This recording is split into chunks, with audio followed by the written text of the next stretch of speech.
সুধী দর্শকবৃন্দ, আসসালামু আলাইকুম। আশা করছি আপনারা যে যেখানে আছেন নিশ্চয়ই খুব ভালো আছেন এবং সুস্থ আছেন। আলহামদুলিল্লাহ, আমিও আপনাদের দোয়ায় বেশ ভালো আছি এবং সুস্থ আছি। আমার চ্যানেলে আপনাদের সবাইকে জানাচ্ছি স্বাগতম। আজ আমি আপনাদের জন্য খুবই মজার একটি রেসিপি নিয়ে হাজির হয়েছি, আর সেটি হলো কলার ভর্তা। কাঁচা কলা দিয়ে এই ভর্তাটা তৈরি করেছি, আর এটা খেতে ভীষণ মজা, টক ঝাল মিষ্টি। কি আর বলবো, দেখে তো আমার জিভে পানি এসে যাচ্ছে। কতক্ষণে এটা আমি খাবো, নিশ্চয়ই আপনাদের জিভেও পানি এসে গিয়েছে এটা খাওয়ার জন্য। তো আপনারা চাইলে এটা তৈরি করে নিতে পারেন। আর এই গরমের মধ্যে এই ভর্তাটা খেতে কিন্তু বেশ ভালো লাগে। সবাই দেখবেন এটি ভীষণ পছন্দ করবে। ওয়াও, কি টেস্টি হয়েছে! একদম টকটক ঝাল ঝাল একটু মিষ্টি, ভীষণ মজা। আপনারা আশা করছি এই ভর্তাটা একবার হলেও বানিয়ে খাবেন, তারপর বলবেন যে এটা আপনাদের কাছে কেমন লেগেছে। তাহলে চলুন আর দেরি নয়, এবার আমরা মূল রেসিপিতে চলে যাচ্ছি। এখানে আমি দুটো কাঁচা কলা নিয়েছি, আর এই কলা দুটোকে আমি ছিলে তারপর ধুয়ে পরিষ্কার করে নিব। তো আমি এখন ছিলে ধুয়ে পরিষ্কার করে তারপর কেটে আপনাদেরকে দেখাবো। এই যে দেখুন, আমি কেটে নিয়েছি, আর এভাবে পাতলা পাতলা করে, একদম পাতলা পাতলা করে আর ছোট ছোট টুকরো করে আমি কলাটাকে কেটে নিয়েছি। আপনারা যতটুকু পাতলা করতে পারেন এটাকে ততটাই পাতলা করে কেটে নেবেন, তাহলে ভর্তাটা খেতে কিন্তু ভীষণ ভালো লাগে। কারণ মাখানোর সময় ভর্তাটা একদম মিহি হয়ে যায়, তখন খেতে ভীষণ ভালো লাগে। তো আমি এখানে একটি কাচের বাটি নিয়েছি, আর এখন বাটির মধ্যে আমি নিয়ে নিচ্ছি স্বাদমতো লবণ, তারপরে দিয়ে দিচ্ছি এখন 2 টেবিল স্পুন চিনি। আর চিনিটা দিচ্ছি এই জন্য কারণ আমি যে তেঁতুল দিব, আর তেঁতুলটা দেওয়ার কারণে চিনি আর তেঁতুলের ব্যালেন্সটা ঠিক থাকার জন্য চিনিটা দিয়েছি। আর এবার দিয়ে দিচ্ছি একটি মরিচ, আর শুকনো মরিচটাকে আমি পুড়ে নিয়েছি। এখন লবণ, চিনি আর মরিচটা খুব ভালোভাবে হাতের সাহায্যে মেখে নিচ্ছি। আর জালটা কিন্তু আপনারা আপনাদের স্বাদ মতো দিয়ে নেবেন, আর মিষ্টিটাও আপনারা আপনাদের স্বাদ মতো দিয়ে নেবেন। তো আমি এখানে একটি বাটির মধ্যে তেঁতুল নিয়েছি।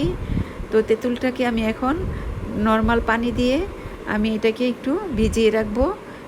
খাবারের পানি দিয়ে, যে পানিটা আমরা খাই সেই পানি দিয়ে এটাকে ভিজিয়ে রেখে দিব প্রায় আধা ঘন্টার মতো। তো আধা ঘন্টা পর দেখুন এটা একদম ফুলে গিয়েছে, পানিটা সমান সমান হয়ে গিয়েছে, তেঁতুলটা নরম হয়ে গিয়েছে। তো এবার তেঁতুলটাকে আমি হাতের সাহায্যে এটাকে ভালোভাবে মেখে নিব। এই যে দেখুন তেঁতুলটা, তো এটা আমি আরও একটু পানি দিয়েছি উপরে। তো এটা মাখতে যাতে সহজ হয়, এভাবে হাতের সাহায্যে এটাকে মেখে মেখে তারপর এটার রসটাকে, এটার মাঠটাকে বের করে নিতে হবে। এই যে দেখুন, এভাবে এটাকে চেপে চেপে এভাবে মাঠটা বের করে নিতে হবে। নিয়ে তারপরে এই পানিটা আমি এখানে দিয়ে দিব। তেঁতুলের এই পানিটা এখানে আমি দিয়ে দিচ্ছি। তেঁতুল থেকে কিন্তু পুরোপুরি সম্পূর্ণ মাঠটা বের হয়নি, আমি আবার পানি দিয়ে এটাকে অল্প একটু পানি দিয়ে ভিজিয়ে রেখে দিচ্ছি এখন। আর এখন উপর থেকে দিয়ে দিলাম কুচানো কলা। তো কলাটা এখন খুব ভালোভাবে এগুলোর সাথে একদম হাতে চেপে চেপে মেখে নিতে হবে। আমার তো দেখেই জিভে পানি এসে যাচ্ছে, নিশ্চয়ই আপনাদেরও এসে যাচ্ছে। আর দেরি না করে আপনারা আজই কলাটা কিনে এনে বাসায় এইভাবে ভর্তাটা বানিয়ে নিন, তাহলে দেখবেন আপনাদের কাছে এটা ভীষণ ভালো লাগবে। তো এইভাবে খুব চেপে চেপে খুব ভালোভাবে এটাকে মেখে নিতে হবে। এই যে দেখুন, এইভাবে মেখে নিতে হবে।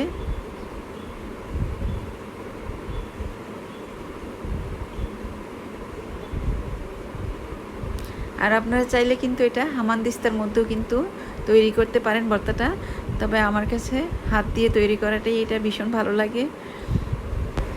তো এই ফাঁকে আপনাদের সাথে কিছু কথা বলে নিচ্ছি। যারা ইতিমধ্যে আমার চ্যানেলটিকে সাবস্ক্রাইব করে নিয়েছেন তাদের সবাইকে জানাচ্ছি অসংখ্য ধন্যবাদ।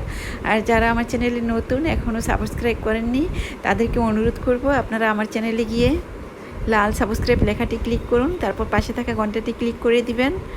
দেখবেন আমি সুন্দর সুন্দর নতুন নতুন রেসিপি আপলোড দেওয়ার সাথে সাথেই আপনাদের কাছে নোটিফিকেশান পৌঁছে যাবে। আমি একটু লবণটা চেক করে নিয়েছি, ঠিক আছে, মিষ্টিটাও ঠিক আছে। এখন আমি এই যে তেঁতুলটা পানি দিয়ে যে রেখেছিলাম সেটা থেকে আবার তেঁতুলের টক বের করে নিয়েছি, তো সেটাও আমি উপর থেকে এখন দিয়ে দিলাম। তো এবার আরও একটু পানি দিয়ে তেঁতুলটাকে আরও একটু টক বের করে নিচ্ছি চিপে চিপে।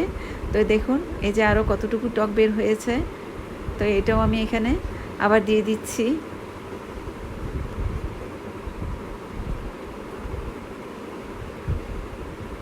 দিয়ে এবার আমি হাতের সাহায্যে আবার এটাকে ভালোভাবে মেখে নিব।